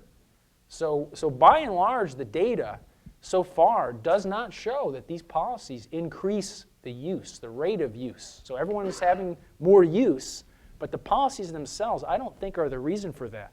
And where the data is better is for medical marijuana. So there was a great paper that came out, I encourage you to read it. Came out in one of the top journals, Lancet Psychiatry in 2015. The first author is Deborah Hassan from Columbia. And they showed very nicely that in the medical marijuana states, there was no increased use relative to the non-medical marijuana states. So again, everyone's use is increasing, but the policy is not the cause for that, according to that paper. And similarly, in Colorado so far, the same kind of trend is showing for legalization. So I know that's not the answer that a lot of people want, but I think that when you think about it, you have a ubiquitous substance, and the policies really haven't changed the availability to this degree. Doesn't mean that, you know, we might not see other studies down the road, but to this point, you know, it just hasn't been the case. But a lot of those states started off much higher. So the states that went into medical marijuana and legalizing marijuana were already states that had much higher use for teens even than the other states. So we'll see in a couple years, because I think a lot of the other states are newer as time goes on. But yeah, but definitely the rates have been the same. But they started off higher. Yeah, but why is that? I mean, I think Massachusetts is a great example, right? So again, we're a pretty liberal state. So, you know, people in Massachusetts, Vermont, places like that, they're going to be open to using marijuana, and they always have been. And so the policies really haven't changed the use in those states or others. And so again, you know, I'm willing to change my mind if I see the evidence. But I've looked at the papers so far, and I've looked at the data, and I don't think the policies are the reason that you know, that the trend has stayed the same. You know, I think that we can do these things and do them well. I think there are many factors at play here, and we need to look at them all. Great, we have more questions in time. So I'm going to ask a couple of really quick ones, get a quick answer, then we can go to live questions. And so we'll start off with, what is the best way for providers to stay up to date on the latest evidence? Great question. So again, I've been all over talking about medical marijuana, and I know that providers are clamoring for this information, and so journals know that too. There have been a lot of great papers that have come out, and I think more are on the way. I would just encourage you to talk to your local medical society and say, you know, I feel like we're not getting what we need to get, and people are having those kind of CME events, but again, we need to do, and this is a great opportunity here. There's going to be a publication that comes out. So we collectively need to do a better job of educating, and I think this type of event does that. And the NIH, their website, they're trying to be much more keeping up to date. And so NIMH, NIDA, all of those are, I think those websites are really trying to have things there for providers as well. Yeah, the NIDA website's done a good job. It's Yeah, drugabuse.gov. keeping up- exactly. Drugabuse.gov. They keep up to date on all the marijuana stuff Yeah. pretty well, actually. Yeah. The next one is for you, Dr. Hurd. Animal models are important indicators of positive interventions through preclinical research. Are there any data from animal studies that have been shown untrue in human clinical studies? In other words, are developmental or genetic differences obvious so that we could move past the animal study into human studies? I never believe in obvious because that's why we're researchers. A lot of things that we think are obvious are not there until we actually do it and look at data. So I think that the preclinical work, they provide a foundation, and I think one of the things that we don't do very well in research is move quicker to the human. So we sometimes, by the time you get through studying whether or not this is true or not, it might not really be relevant to some of the human things. So I think that I think that the animal work is important, but I think trying to get to understand what's happening in the human is even more important, and being able to actually go back and forth. So we go back and forth where we see things, and you can really look at also even genetic things in animal models and see whether or not it affects treatment and response and so on. Great. Are there any conditions where marijuana is the only treatment? We hope not, or as a society we're doomed. No, and I don't just mean for marijuana. What we want for the clinical toolbox, you want many options for clinicians to treat their patients. We hope that not every person that comes into your practice is going to look the same. Even if they might have an umbrella definition of a disorder, we know that those disorders are very heterogeneous. The clinical toolkit really needs many different types of options for their clinicians. So if marijuana is the only, we're in trouble as researchers and as physicians and so on. I agree. No conditions that solely respond to cannabis. This is one we can give. This could be a symposium all by itself for you and I, but this is a pretty easy, quick answer if we consolidate it, I think. But how closely do spice and bath salts and designer drugs resemble cannabinoids? Now, bath salts are different, so we'll just set those aside as a stimulant from a cotton plant. But. So that's a great question. Important So other forms of marijuana that are commonly talked about. So synthetic marijuana, the concentrates, so wax shatter. People talk about dabbing. E-cigarettes, again, you can put anything into an e-cigarette device. And then the edibles. So those are all things we could talk about. But in terms of the synthetics, really been hot lately. Certain athletes have gotten involved with synthetics, and they're really dangerous for a variety of reasons. I think number one, you don't know what you're getting. So these are cannabinoid agonists like THC. They're not THC, but they're similar to THC. And in those packets, two things. Number one, there's no CBD buffer. So you're just getting this strong agonist effect. So the bad things that happen with marijuana, paranoia, things like that, more likely to occur with synthetics. The other thing is when they spray cannabinoids onto the potpourri, if anybody's ever tried to spray paint anything, it's really hard to get a uniform coat. So as a result, there's quite a variation in concentrations within a packet.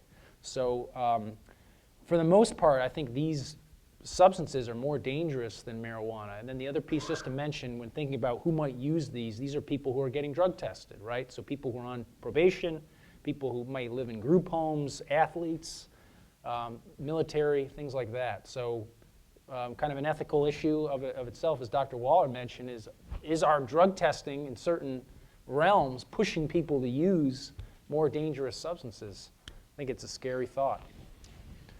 So connecting a couple of questions, utilizing the weight of a substance to regulate it, especially when you can rapidly increase the concentration of said substance at that weight. that doesn't make sense. I think we would all agree that that's one of the big loopholes. But then moving into that, it begs the question of the data, those data that we look at from the vast majority of our references are done on 3, 6, 9, and 12% THC at the most, and almost nothing is out there at all for greater than 20% THC. And so how can we then take, quote, medical marijuana, which is based on THC concentration, and then state that more is better, or equivalent even, and give an informed consent for the utilization of medical marijuana when we haven't studied it at all in any way, shape, or form?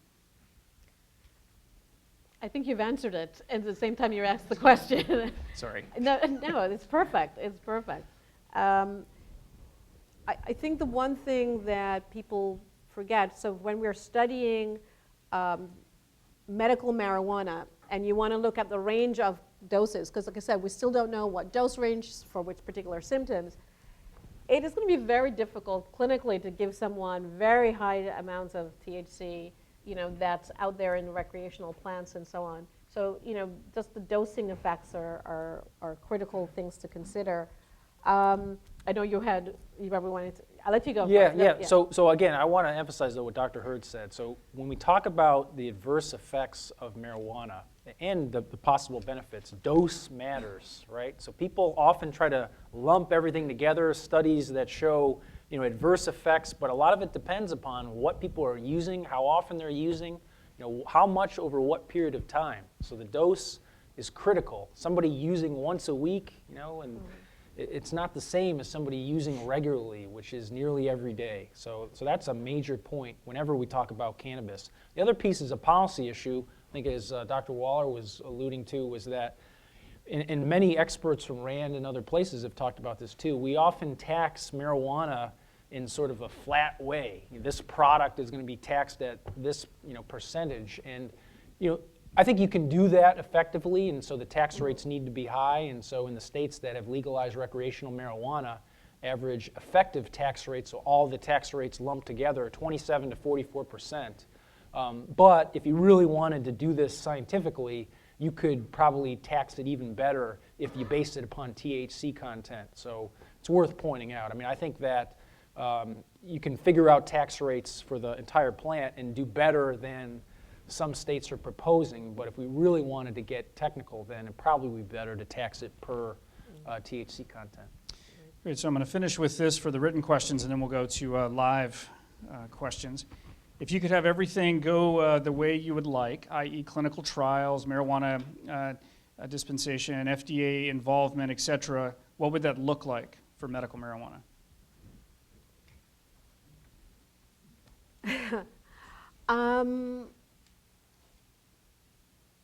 For me, I think that, as I said, how I would love to see medical marijuana, taking into consideration all the things that you said, I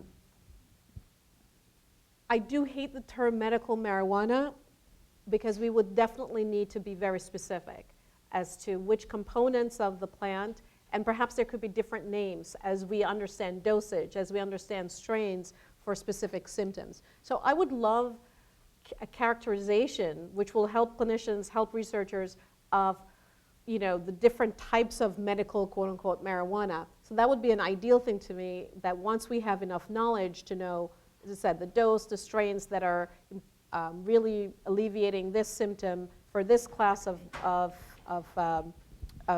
disorders versus this. I would still want for medical marijuana to have much more physician oversight. I think all the things that Dr. Hill raised in his presentation are key to having.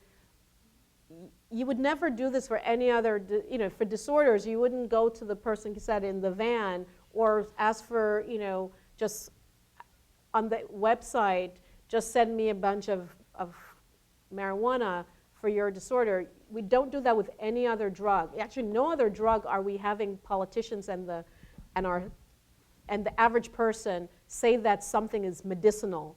No one had voted on Prozac. No one voted on all these other medications. So it's very strange that for the first time, one of the first times we're having, like I said, politicians and normal public determine whether or not something is medicinal. So that to me, we need to really, as a society, think about why do we go through all the hoops of making sure something is safe for the consumer. So I would really love when medical marijuana becomes the lay of the land, that there are regulations, that there's knowledge about the plants, the strains for specific disorders, and everybody who buys no matter where you go, you know that this has this percentage of THC. We didn't talk about other things about pesticides and so on and all the other things, but we know that it's pure, we know that this, and you taking that particular drug in California is the same thing that someone in Vermont is taking for that particular symptom. So my utopia for medical marijuana would be that. Thanks. So low-hanging fruit, I think definitely rescheduling cannabis would be a great first step. So that way you could start to do these trials, try to tailor the certain cannabinoids for certain conditions. However, while that is going on, I do think that we should be looking at medical marijuana as it's currently constituted. And while there are trials that should be done with the whole plant, another thing that is key that we haven't talked about today are these ideas of medical cannabis registries. So in Michigan, we got 25, 30,000 patients, something like that, and we should be following these people. So what are their functional outcomes looking like? And so those are things that you can do relatively easily. And so I think that would be a great start, because this is here, and so we need to think about how to do this more safely in a smarter way. Great, so we have about 10 minutes for questions, so fire away, euphemistically speaking.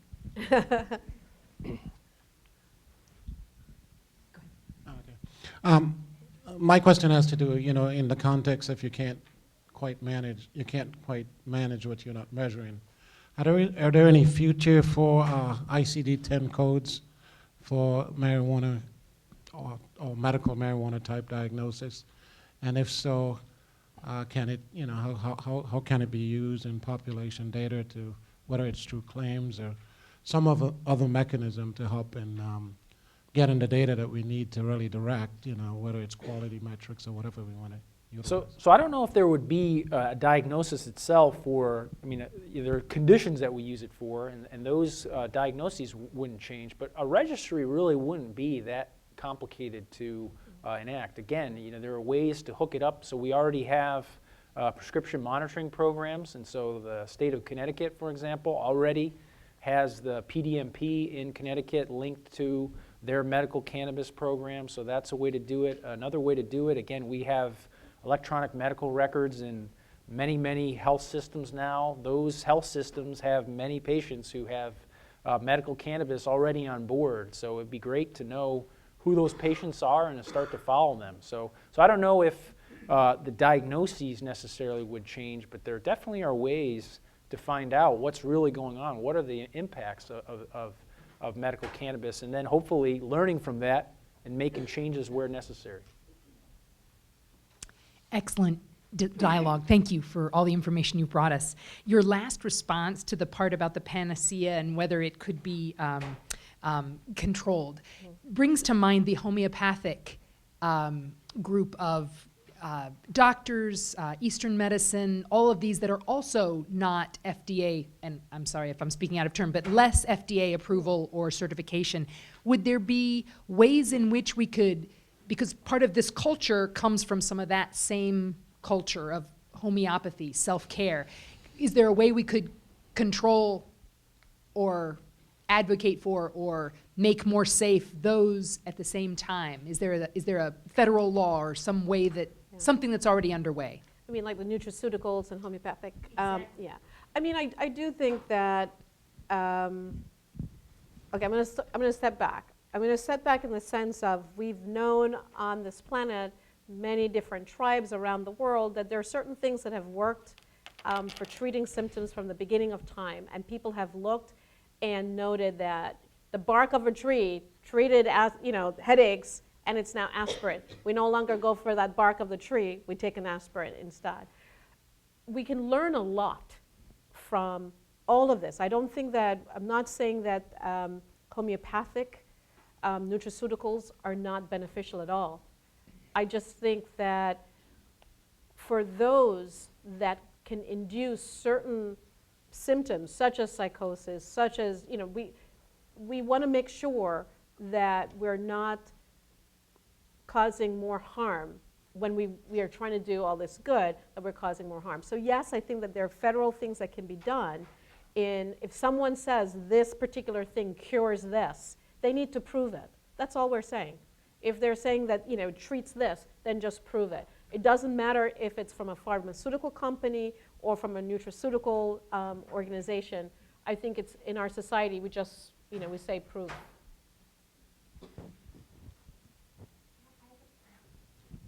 Here we go.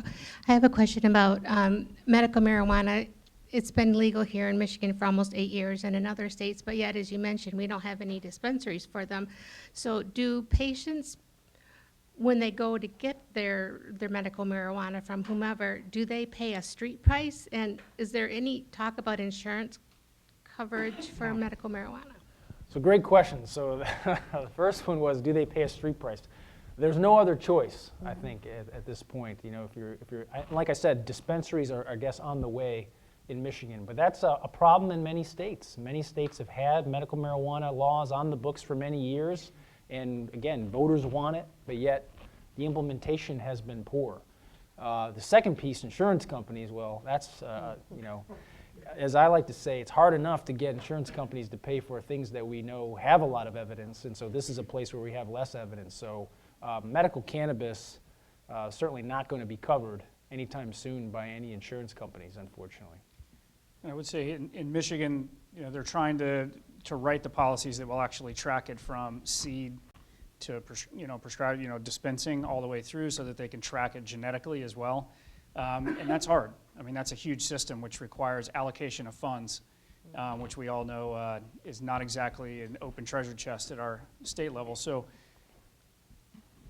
what they have said to me, because I've talked about that, at the state level here at Michigan, is that they know that we have to have a system there, but they want to actually make sure and weigh the benefits and the risks when they do that. So they're trying to take a very mindful approach to that, so that when they do it, to live up to what the voters had asked for, that they're going to do it in such a way that it doesn't seem to significantly increase risk to the adolescents, and doesn't put us in a position like Denver where there are more dispensaries than pharmacies, things like that. So I think those are the things that they're trying to look for. And how do you zone, and can you have so many? It's like a liquor license pathway. Can you have so many in a zone, and is it a city, or is it a boundary, or is it a parish? Those types of things. And could I just, it's actually coming by in some of the things we've been talking about. One of the things about medical marijuana and why I started going a little bit more towards legalization is even the street drugs. If we can get rid of the street marijuana, at least you know what you're buying. Coming back also to even the synthetics. Even people think that they're getting regular marijuana, and sometimes there are things sprayed on them. So I do think that having more state, federal regulation of quote-unquote medical marijuana, part of my utopia would be that we would decrease, the regular street marijuana, so that we can have better control over what people are ingesting. But that's utopia, because it will cost more than growing it in your backyard. Anything else? Yes, sir. There's a microphone.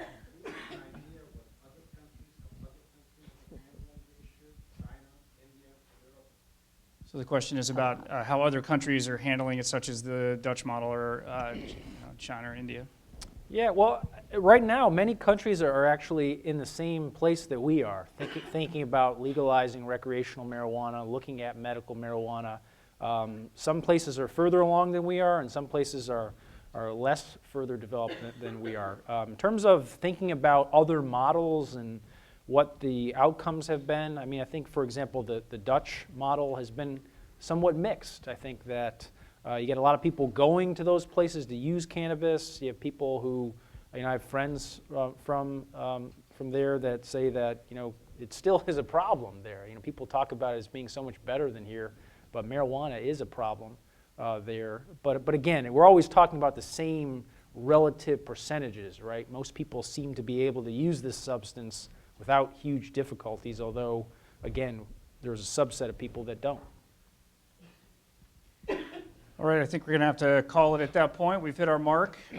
So thank you all so much for coming and wonderful questions, and give our Thanks. Thank you. thank you.